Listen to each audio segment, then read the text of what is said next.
നമുക്ക് സമ്പത്ത് വർദ്ധിപ്പിക്കാനായിട്ട് ഫുങ്ഷോ പല മാർഗങ്ങളുണ്ട്.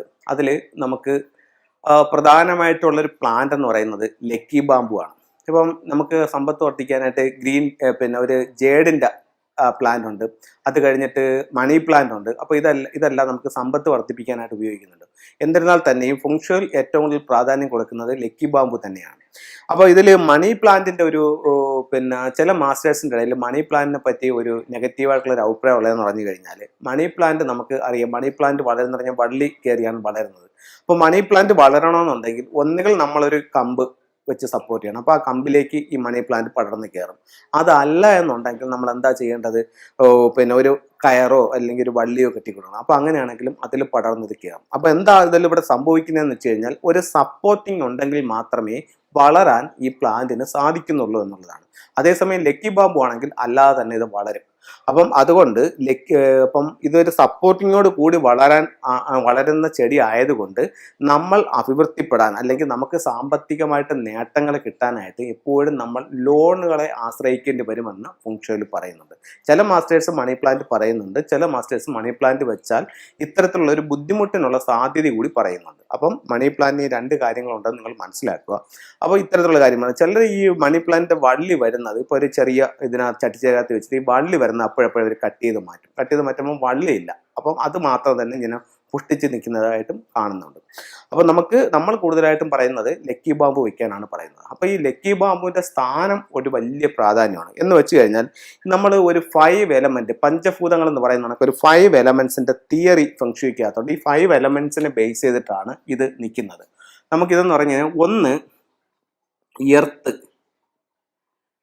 2 മെറ്റല്, 3 വാട്ടർ, 4 ഫയർ, 5 വുഡ്.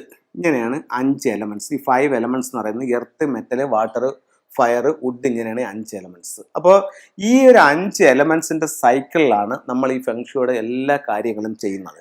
കാരണം ഇപ്പം നമുക്ക് ചില വീടുകളിൽ നമുക്ക് അവരുടെ മതപരമായിട്ട് നോക്കിയിട്ട് നമുക്ക് ചില ടൂളുകൾ വെക്കാനായിട്ട് അവർ സമ്മതിക്കില്ല, അല്ലെങ്കിൽ അവരുടെ മതത്തിൽ ആ ടൂൾ പിന്നെ ചിത്രങ്ങളും രൂപങ്ങളും ഒഴിവാക്കണമെന്ന് പറയുന്നുണ്ട്.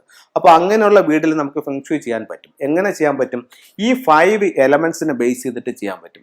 എന്ന് വെച്ച് കഴിഞ്ഞാൽ എർത്ത് എലമെന്റിനെ എൻഹാൻസ് ചെയ്യാനായിട്ട് നമുക്ക് എന്താ ചെയ്യാൻ പറ്റും? ക്രിസ്റ്റൽ ബോൾ ചെയ്യാൻ പറ്റും. ക്രിസ്റ്റൽ ബോൾ, അതുപോലെ തന്നെ ക്ലസ്റ്റേഴ്സ്, നാച്ചുറൽ ആയിട്ടുള്ള ക്ലസ്റ്റേഴ്സ്, സ്റ്റോൺ, ഇതൊക്കെ വെച്ചിട്ട് നമുക്ക് എർത്ത് എനർജിയെ എൻഹാൻസ് ചെയ്യാം.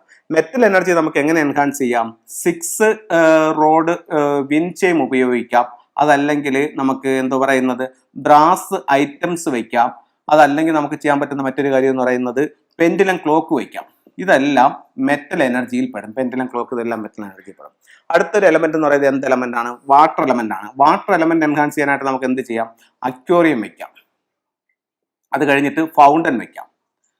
അപ്പൊ ഈ രീതിയിൽ നമുക്ക് വാട്ടർ എനർജി എൻഹാൻസ് ചെയ്യാം. അടുത്തത് ഫയറിന് വേണ്ടിയിട്ട് നമുക്ക് എന്ത് ചെയ്യാം? ഫയറിന് വേണ്ടിയിട്ട് ഒന്നുകിൽ നമുക്കൊരു ലാമ്പ് തന്നെ കത്തിച്ചു വെക്കാം. അതല്ലെങ്കിൽ നമുക്ക് പിന്നെ റെഡ് ലൈറ്റ് ഇടാം.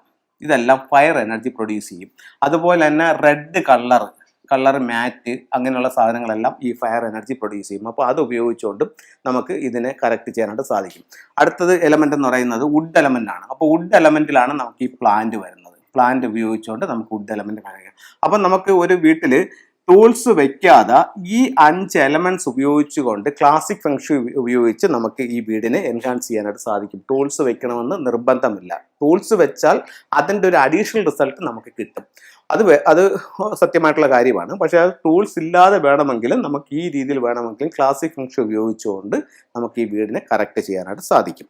അപ്പോൾ നമ്മൾ പറഞ്ഞു വന്നത്, ഈ സാധനങ്ങൾ 5ഉം വെക്കുമ്പോൾ വളരെ ശ്രദ്ധയോടുകൂടി ചെയ്തില്ല എങ്കിൽ ഇതിൻ്റെ ദോഷഫലങ്ങൾ കിട്ടാനുള്ള സാധ്യതയുണ്ട്. അതായത് ഇപ്പം ഇതിൽ ഫ്ലൈങ് സ്റ്റാർ എന്ന് പറഞ്ഞിട്ടൊരു തിയറി ഉണ്ട്. ഫ്ലൈങ് സ്റ്റാർ പ്രകാരം ഇപ്പം നിങ്ങളുടെ വീട്ടിൻ്റെ ഒരു എൻട്രൻസിൽ നിങ്ങൾക്ക് 4ഉം 3യും കൂടി ഇരിക്കുന്ന ഒരു നക്ഷത്രമാണ് നിലവിൽ നിൽക്കുന്നതെന്ന് കരുതുക. ആ ഒരു വീട്ടിൽ ഈ ഒരു പ്ലാന്റ് കൊണ്ട് ആ ഭാഗത്ത് വെക്കുകയാണെന്നുണ്ടെങ്കിൽ ഈ 3 എന്ന് പറയുന്ന എലമെന്റ് എന്ത് എലമെന്റ് ആണ്? വുഡ് എലമെന്റ് ആണ്. അപ്പൊ ഈ 3ക്ക് ഒരു സ്വഭാവമുണ്ട്. ഓരോ നക്ഷത്രത്തിനും ഓരോ സ്വഭാവമുണ്ട്. 3യുടെ സ്വഭാവം എന്താണ്? 3യുടെ സ്വഭാവം എന്ന് പറയുന്നത് വഴക്കാണ്. അപ്പം ഈ 3 ഇവിടെ നിൽക്കുന്നത് ഓൾറെഡി വഴക്കുണ്ടാക്കും, എൻട്രൻസിൽ നിൽക്കുന്നത്. അപ്പൊ നമ്മൾ അവിടെ ഒരു പ്ലാന്റും കൂടെ കൊണ്ടുവച്ചാലോ ഈ വഴക്കിന്റെ കാഠിന്യം കൂടും. അപ്പൊ നമുക്ക് ഇവിടെ എന്താ ചെയ്യാൻ പറ്റുന്നത്? ഇവിടെ അപ്പൊ നമ്മൾ ഇതിന്റെ ഫ്ലൈയിങ് സ്റ്റാർ നമ്പർ എന്താണെന്ന് കണ്ടിട്ട് ഈ പ്ലാന്റ് നമ്മൾ ഇവിടെ അങ്ങ് ഒഴിവാക്കും. പ്ലാന്റോ അല്ലെങ്കിൽ വെള്ളമോ ഈ ഭാഗത്ത് വെക്കാൻ പാടില്ല. അപ്പൊ ഇവിടെ ഒരു 3 നിപ്പുണ്ടല്ലോ. 3 എന്താണ്?